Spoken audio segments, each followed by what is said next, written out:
Another brutal loss.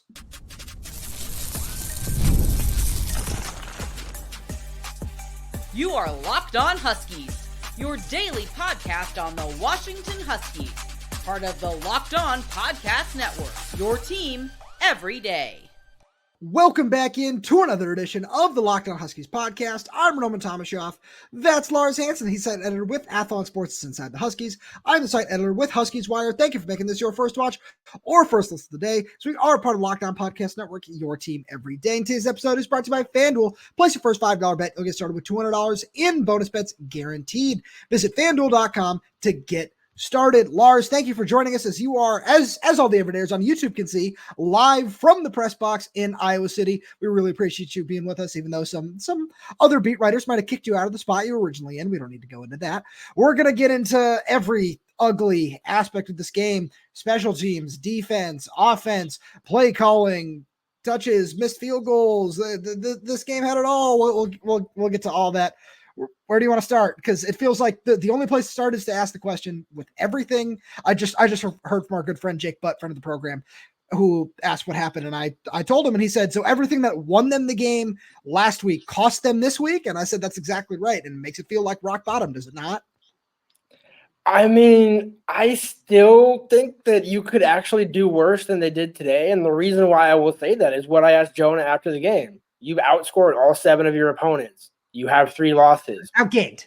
Or outgained, yeah. What did I say? Outscored? Yeah, outgained. Yeah, exactly. That different story, yeah. No, but I guess the principle being you have outgained every single opponent. Even today, we were, people kept noticing it as after I was saying it and posting it on Twitter throughout the game. Wow, it's the fourth quarter and Iowa is still getting outgained by Washington. It's like, yeah, that the yardage isn't the problem. Yep. But the problem is the execution inside the 25, maybe inside the 30. I don't know where you want to put that marker. Maybe that'll what we can dive through on the week over the bye week. But for me, we probably could start on special teams because in a way it almost kind of started there if you think about it, where you get the touchdown to Denzel in the second quarter, but you have the block field goal from 30 whatever yards out. And again, yeah. and the way that Jedd, I haven't posted the clip yet on Twitter, but look at Jedd's face. He doesn't have to say a single word. It sounded so deflated that he specifically went right to it. He's like, no, they went right over the A-gap, right through the right guard.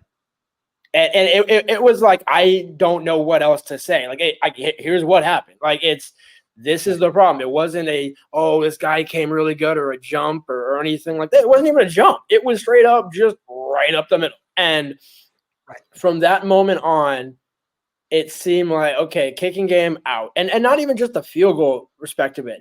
Jack McAllister did not have a good day of punting.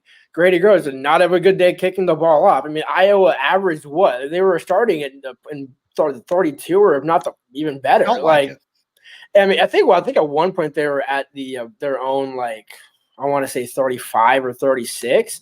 But I think it actually got worse. I don't know what exactly the comparison is. I'm trying to find that as I kind of dig through this, but and that's kind of what set everything back up is when what both coaches mentioned after the games, even Cade McNamara mentioned, well, we had a lot of short fields. It's like, yeah, short fields are easy to score on. And how many, 1 play, 2 play, 3 play drives did they have that ended in 6? And that was the difference in the game.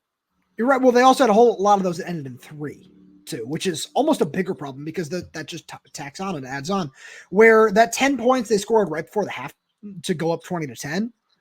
They gained 35 yards between those 2 drives. Also, totally forgot to mention this right off the top. We apologize for any audio issues you guys might have listening to this here episode. Just like on the field, we've had a lot of problems on the back end of this episode as well, where we had some technical difficulties with the mic. Not to worry, everything should be just fine by our Monday show, but that just encapsulates just everything about this day, does it not? Where we look back through all of this, whatever it might be, and you can find problems with everything. Like the only things that I came away from this game feeling good about, and I know I'll get to this way more later on in the show, is Denzel Boston's touchdown, where it's woohoo, touchdown number 9, agenda. That nice play by Deshaun Lynch at the goal line to keep Washington keep Washington in the game at that point, where held him to 3. That's a nice job, but it was also just woo, agenda. Like that's about it. Where I'm trying to stay away from the offensive line because we're gonna get there in the next segment. So I kind of want to look at this defense, where it almost felt like, especially after the half, there weren't any of those, signature adjustments that we've seen from Steve Belichick. Lars, Iowa scored on 7 straight possessions today, whether it be a field goal or a touchdown. And again, Washington still outgained Iowa by 70 yards. 70. And this is, including the fact that Cade McNamara threw his first touchdown against a Power 4 opponent since he threw one against Iowa in the Big Ten Championship in 2021. Like, this is the point this team has gotten to. And the more I look up and down, the more I look at the guys on the field, especially, look at this defense and, Steve Belichick's bad game, right? We haven't seen him have a truly bad game up until this point, where I pointed out one play where, it was a 20-ish yard run, I want to say, up the left side from Kaleb Johnson, where there were 2 unblocked blitzers that both just didn't attack the ball carrier. They both went straight after Cade McNamara. Where you look at some plays like that, it's, what are you doing? It just felt like everything started really early with that kick, like you said, and it just spread and it spread and it spread and it spread quickly. And it was just so extremely frustrating to watch. You know what perfectly encapsulated everything you just said right there that Jedd hit on after in the postgame? What happened right before halftime? The turnover, the weird field goal thing. So, well, that was actually hilarious. That was actually cool to see. No, it was somewhat of a staple of the season. Big game at the end of the first half, right before halftime. That 53-yarder by Caleb. Now, again, Kaleb Johnson, shout out. We knew how good he was. We said it all week leading up. Again, it wasn't a surprise. But and by the way, that play, 90-10 on Caleb, because he broke, I think, 7 or 8 tackles, or 100%. Avoided 7 or 8 on those plays. But again, this team doesn't suck that bad at tackling. Yeah, they might not take the best angles all the time, but to have 7 on one play. Now, again, yes, does it end in 7? I think it ended in 3, right? Another Stevens field goal. Which, by the way, side note on that, I asked Matt Calkins, the Seattle 10 sports columnist, after the game before we were waiting for Jedd. I was like, when we get to the day and age when college football teams can trade players, what would Drew Stevens' value be to Washington? Like, who would you trade to get Drew Stevens on this team? Because that dude converted from 51 when it was good from about 65. And so, but it was that play at the end of the half that really kind of carried that momentum into the second half to tie that all together. I completely agree, and I don't mean this to be a shot at anyone in particular, but as much as that would be nice, I would trade anything to get Jesus Gomez from Eastern Michigan on this roster. Just after that performance, that dude is insane. But no, you make a very fair point in that regard. And one other thing that I think we need to mention just very quickly before we get into the offensive line, because it's going to carry over to that nicely, is Jonah Coleman had 11 touches today. And I understand, you and I talked when we were prepping about Jedd saying, when it was 31-10, there was no use in putting him in anymore. Yeah, for sure. I'm not going to argue that. But why did he only have 11 carries at that point? Because they were behind the sticks more often than not, because Maximus, again, I guess, there was some changes along the front, and actually even multiple changes along the front throughout this game that I think the trenches could never truly establish themselves. And we can go 1 through 5 in that, and we'll go through that in the next segment. But I think that truly ended up being the case, because Jedd talks about it afterwards, where you had the first play to Cam Davis that was scripted. Jonah had a couple good runs, but aside from that, I didn't see a convincing run today, and it wasn't because of the backs. It was because Iowa owned the line of scrimmage. They took ownership of the line of scrimmage and did not give it back. And, when UW got that last touchdown in the fourth quarter, it's like, well, Kirk was already announced as his 200th victory, and there's 2 minutes left. Because who cares? Like, it didn't really matter at that point. No, you're absolutely right. Where this far and away was the worst game we've seen from the offensive line this season. Which we'll get to right after a message from our friends over at ZBiotics. ZBiotics pre-alcohol probiotic drink is the world's first genetically engineered probiotic. It was invented by PhD scientists to tackle rough mornings after drinking. Here's how it works. When you drink, alcohol gets converted into a toxic byproduct in the gut. It's this byproduct, not dehydration, that's to blame for your rough next day. Pre-alcohol produces an enzyme to break this byproduct down. Just remember to make ZBiotics your first drink of the night. Drink responsibly, and you'll feel your best tomorrow. Here's how you use it. Step 1, drink pre-alcohol. For best results, Make pre-alcohol your first drink of the night. Step 2, drink responsibly. Pace yourself, hydrate, and get a good night's sleep. Step 3, enjoy tomorrow. Wake up feeling refreshed and ready to take on the day. Go to zbiotics.com/LockedOnCollege to learn more and get 15% off your first order. Use Locked On College to check out. ZBiotics is back with a 100% money back guarantee. So if you're unsatisfied for any reason, they'll refund your money, no questions asked. Remember to head to zbiotics.com/LockedOnCollege and use the code LockedOnCollege at checkout for 15% off. And we've also got a message from our good friends over at FanDuel, because hey, NFL fans, you can start the season with a big return on FanDuel, America's #1 sportsbook. When you get a hunch in the middle of the game, you can check out the latest stats, view live play-by-play, and so much more on the same page where you place your bets. You get started with $200 in bonus bets guaranteed when you place your first $5 bet. That's FanDuel.com. I got something a little different for you here today. All you NFL fans out there that are also big Husky fans, a little bit of a throwback. I got a 2-leg anytime touchdown parlay that you might want to check out for this Sunday. Rome Odunze, anytime touchdown against the Jacksonville Jaguars. They play a lot of man coverage, and Rome's done a fantastic job of getting open against man all season long. Also, Jalen Polk, anytime touchdown against the Houston Texans. Pair those two guys together in Drake May's first start. Looks like it could be a big day for him against a tough Houston defense. The Patriots going to rely on him a lot. You should go check all those odds and more out over on FanDuel. Lars, Maximus McCree went out with, as you reported after the game, is a dislocated thumb, which, that's a real bummer. Obviously, can't come back from that one. That's really hard to play through. But that, unfortunately, I'm trying to find a way to sugarcoat this, but there isn't one. It didn't matter because it wasn't just one position. All 5 positions on the offensive line were blown through time and time again. Will Rogers was sacked 4 times. There was pressure in the backfield all night long. Will fumbled twice, lost one of them, and really it just looked like a whole bunch of turnstiles up front throughout the game. And you got to give some credit to Iowa, but after watching what Washington did last week and looked really solid against 2 future first-round picks in Mason Graham and Kenneth Grant, it's just frustrating to see.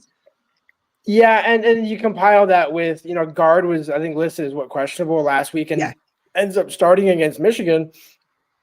I don't know. To be honest, I don't remember if he was on the pregame injury report or not, but didn't end up starting the game. Landon did, but then guard came in his place. So you're really talking about an entire left half of the line in question and then a right half of the line. I mean, Enoch had the penalty, the false start, and that killed that drive. And, and then you had, Drew didn't have his best game. And I mean, I don't even know. TT Lee, I guess you can kind of just throw him in if nobody had a good day. But D'Angelo didn't have any bad snaps. Bad snaps. So, I mean, again, positive. Woo. It's one, not to poo-poo the third segment there, but again, one little 30-second bright spot. But again, I think when you just look at the rest of how the game played out, there was no rhythm. There was no synchronism with really anybody on offense. Where you look at, Will was missing guys. I know you don't want to put it all on the left tackle, and I appreciate that, and I appreciate Jedd doing that. But there were too many times in that game where Will got obliterated. The fumble was the left side of the pocket. Right. Blindsided hit. And I understand you're trying to develop for the future, but hold on. I see where you're going with this. Because Soane Faasolo did struggle. He struggled a lot. But the question is, what other options did you really have at tackle? Which sucks because part of this is the position that this coaching staff was put in. Where, you see Nate Kalepo, you see Julius Bueller, you see all these guys leave, and you only have so many bodies where, you look at, because you say you're trying to develop for the future, but at the same point, though, after Max goes down, even if you swing Drew Azzopardi, who struggled at right tackle, over to left tackle, who are your other options at tackle? Where, I mean, Paki Fee now has played mainly on the interior. Tackle could be in his future. I really like him on the interior because of his athleticism and a whole bunch of other things. But Kaylee Tafai, redshirt freshman. David Boyajian, freshman. Justin Hilkema, freshman. So all of a sudden, and I know I was, one of the biggest proponents of let's see Hilkema at some point in the season. But at the same point, though, one of the reasons that he's not out there and some of the other guys are because they aren't ready yet, because they're freshmen, because they're redshirt freshmen. So it doesn't necessarily matter. And, it's nice to see what the offensive line class is right now in terms of 2025. We know Peter Lange just cut his choices down to 6. That's another guy who could certainly play tackle in the future. But you look at all these things, and no matter what way you slice it, we knew this was going to be a problem coming into the season. And up until this point, Washington had done a really, really good job of finding a way to manage it. Whatever strategies they tried, was it, effective? Was it perfect? Was it last year's Joe Moore award-winning offensive line? No. But was it good enough to get the job done? Yeah, they've done a good enough job. Yeah, I mean, to be fair, one guy you didn't mention, Zach Henning, who's down the sideline, suited, and Kaleb Johnson did come in for the last drive. They really seem to like him at that center guard sort of. Yeah. But I'm just saying, a guy that has some level of tackle experience. But I think also a redshirt freshman. Exactly. And so, again, that's why I'm not piling it on Soane, but it's more like it's just the position you're in. And it's the same thing we can say with the kicking game, where it's like I posed that question to somebody very bluntly today. And I'm like, hey, we got to get Grady out of there. Okay, who do you want? The walk-on punter, the walk-on punter, or the walk-on freshman kicker? You pick. You're not really in a good spot there. And so, yeah, you're going to take your lumps. My concern is it's more the same lumps, the same type of lumps, where, if you're getting beat different ways, or if you're, oh, hey, he got me on a spin move here, he got me on a bull there, whatever the case may be, it's rinse and repeat the same thing. And that's why I go back to the fumble on Will, where, someone pointed out to me, like, Will's got to know in that situation to either get rid of it or figure it out. It's like, again, dude got rocked from the backside. Again, yes, you could say Will should throw it away, but if we want to take that approach, Will should throw about 10 to 12 passes away every game. Sure. Which is dumb. And so to me, like, that makes no sense. I'd rather have him take that hit or try and hold and get a route open, but really, nothing was in sync today at all. No, you're right. And that's the biggest problem, is that every single thing was out of sync. From the moment that field goal was missed, I just want to bring it back to that for a second, because that's really where it started with the blocked field goal, which also, because there are a lot of those guys out there, falls on the offensive line, where 94, I think it was, who got up and blocked that, did a fantastic job. He got up, man. Like he was way up there to block that kick. So you got to, take your cap off a little bit. But at the same point, as Jedd said, there was pressure in the A gap, and it got there immediately. And we saw that all game long. Like there was on one of the sacks that just, I think it was the one on Enoch, where just barely moved and he was just gone, where Soane and Drew were consistently getting beat with speed to the outside. The kick slide was not there. Nothing was there along the offensive line, where there are so many different things that you can point to at every single position and just say, all right, this is really frustrating. This is really frustrating. And then at the same point, though, to, bring it back to how we started this, there were still holes for Jonah Coleman to run through at times. And one of the best ways to mitigate a good pass rush is with a solid run game. Get them upfield, call a draw, do something where nothing was there. Nothing worked from top to bottom. And it was embarrassing. It was. And again, Will was at 65% completion, so not his best, but that's still, you're talking above 6.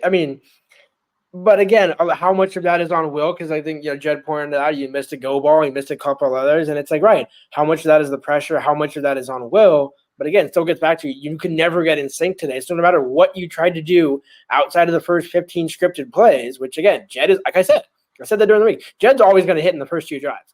The question will be what happens after that.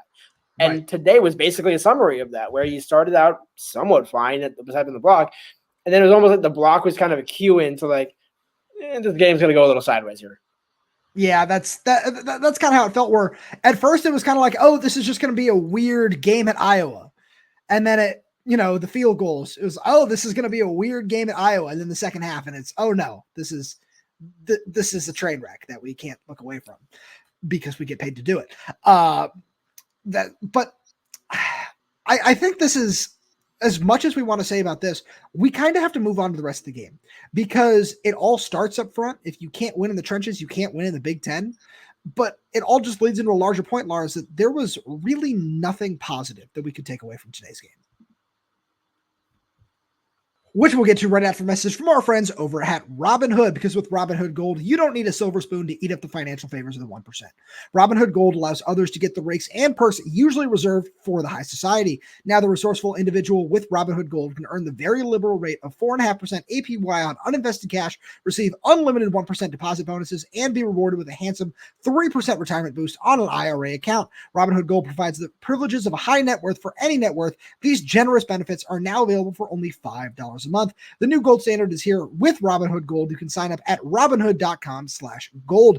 Terms apply. For product-specific disclosures, visit robinhood.com/gold. Investing involves risk. Rate may change. Gold memberships is offered by Robinhood Gold LLC.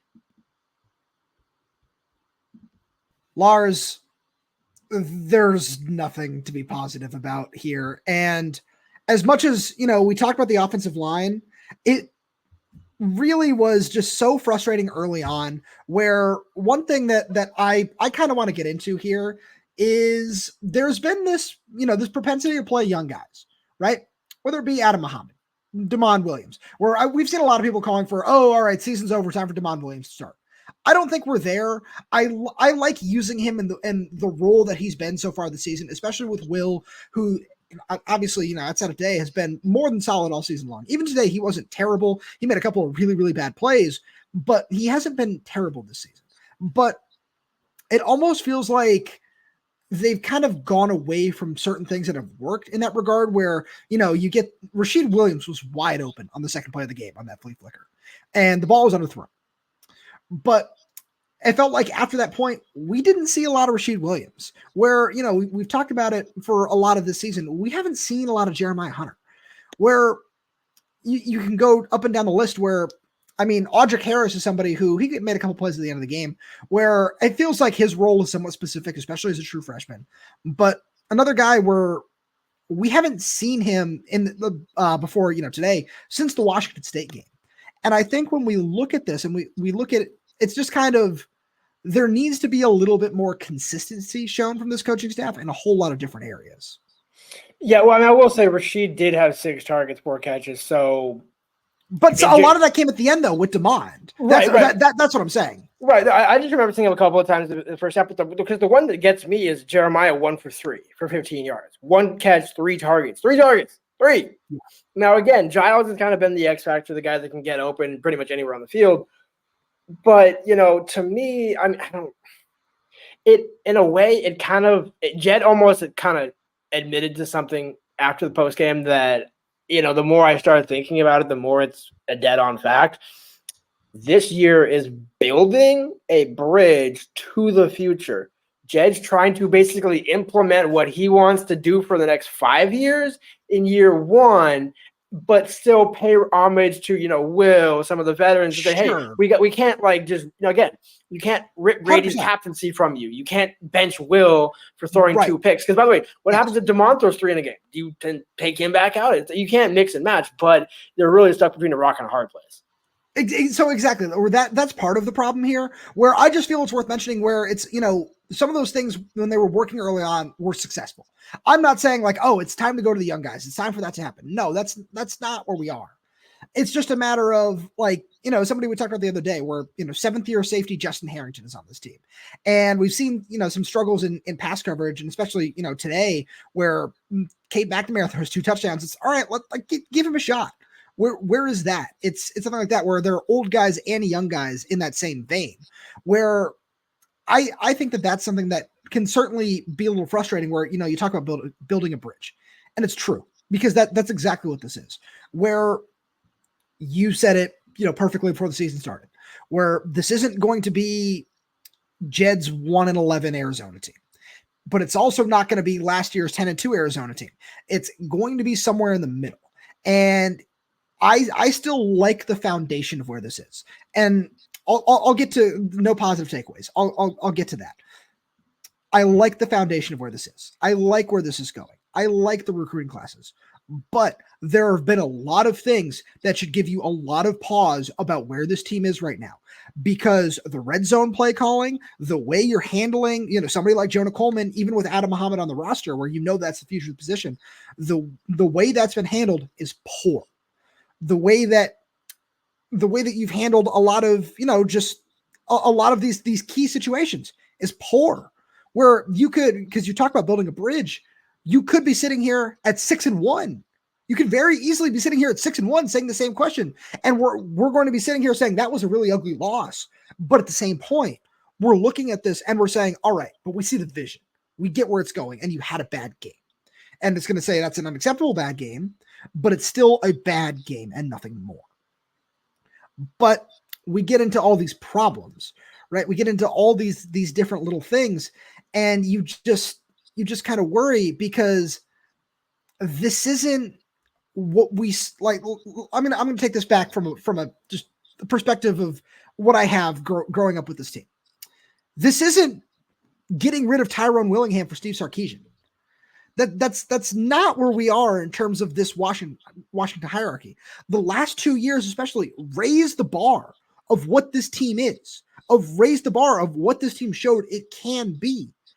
And fans want more. And we know it's not going to be that this season, but you have to show that, hey, all the building blocks are there for that. And some of them are there. There are one or two that you can point to and you can say, all right, yeah, I get it. I see that. Okay, I see that. But they're not all there. And that's nothing short of extremely infuriating. Yeah, I mean, again, no bad points, but at the same time, to me, it's, Jedd would say, well, Kirk Ferentz has had 26 years to, build up his Iowa program. And I looked right at Jedd and I'm like, you're not getting 26 years. You might get 6 if you're lucky.